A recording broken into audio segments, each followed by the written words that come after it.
Hello दोस्तों, तो आज मैं आपके लिए लेके आई हूँ पनीर बटर मसाला की रेसिपी बिल्कुल रेस्टोरेंट स्टाइल में, वो भी बहुत ही सिंपल तरीके से। जितना यम्मी ये दिख रहा है ना, ये वाकई बहुत ही टेस्टी बना था। तो चलिए रेसिपी स्टार्ट करें। तो इसके लिए मैंने यहाँ पे टमाटर, हरी मिर्च और कुछ भिगो हुए काजू और 1 चम्मच कश्मीरी रेड चिली का पेस्ट बना लिया। अब यहाँ पे मैंने पनीर डाला है, इसके अंदर थोड़ा सा हल्दी और लाल मिर्च डालकर इसको अच्छे से हम 1 से 2 मिनट रोस्ट कर लेंगे।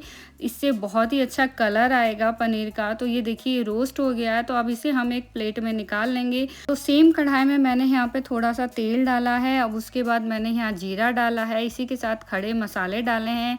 यहाँ पे डाला है तेज पत्ता, लौंग और थोड़ी सी काली मिर्च। अब हल्का सा रोस्ट कर लेंगे। और यहाँ मैंने एक प्याज को इस तरीके से चॉप कर लिया था, उसके बाद मैंने यहाँ डाल दिया है। आप चाहें तो यहाँ पे प्योरी बना के भी डाल सकते हैं। अब हमें प्याज को हल्का गोल्डन ब्राउन होने तक अच्छे से इसको भूनना है। तो इसके बाद ये देखिए धीरे धीरे इसका कलर चेंज हो रहा है। जैसे ही ये पक जाएगा, देखिए यहाँ पे गोल्डन ब्राउन हो गए हैं, तो मैंने यहाँ पे जिंजर गार्लिक का पेस्ट डाल दिया है। अब मिक्स करेंगे, 1-2 मिनट और अच्छे से भुनेंगे हम। इसमें ज़्यादा कुछ भी मसाले नहीं जाएंगे, फिर भी ये बहुत ही यम्मी बनकर तैयार होगा। तो उसके बाद यहाँ देखिए मैंने 1 से 1.5 चम्मच धनिया पाउडर डाल दिया है।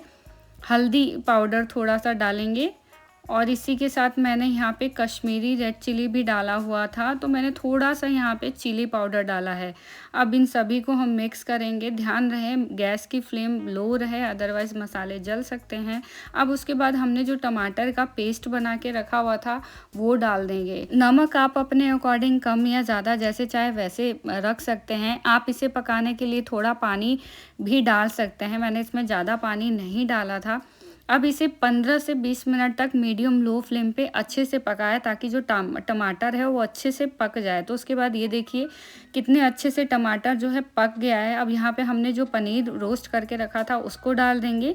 इसी के साथ मैंने यहाँ पे अमूल क्रीम डाली है। आप चाहे तो घर की मलाई भी डाल सकते हैं, बट उसे अच्छे से कटोरी में पहले मिक्स करें, उसके बाद ही डालें। तो ये देखिए यहाँ पे क्रीम डाल दिया। अब मिक्स करेंगे और इसे 5-10 मिनट और पकाएंगे। अब बटर पनीर मसाला है तो बटर तो जाएगा ही, तो मैंने यहाँ थोड़ा सा बटर भी ऐड किया है और इसी के साथ थोड़ी सी कस्तूरी मेथी डाली है। देखा आपने कितनी इजी रेसिपी है। आप चाहें तो आप अपने घर पे छोटे मोटे गेट टुगेदर या फ्रेंड्स आए या फिर आप अपने लिए भी बना के ये खा सकते हैं। बहुत इजी रेसिपी है। उसके बाद ये देखिए हमारा बटर पनीर मसाला बिल्कुल बनकर तैयार है। आप जैसे चाहें वैसे सर्व कर सकते हैं। मैंने तो नान के साथ किया था। आपको मेरी रेसिपी कैसी लगी मुझे कमेंट बॉक्स में ज़रूर बताइए। अगर आप मेरे चैनल पर नए हैं तो प्लीज़ इसे लाइक, सब्सक्राइब या शेयर करना ना भूलिए।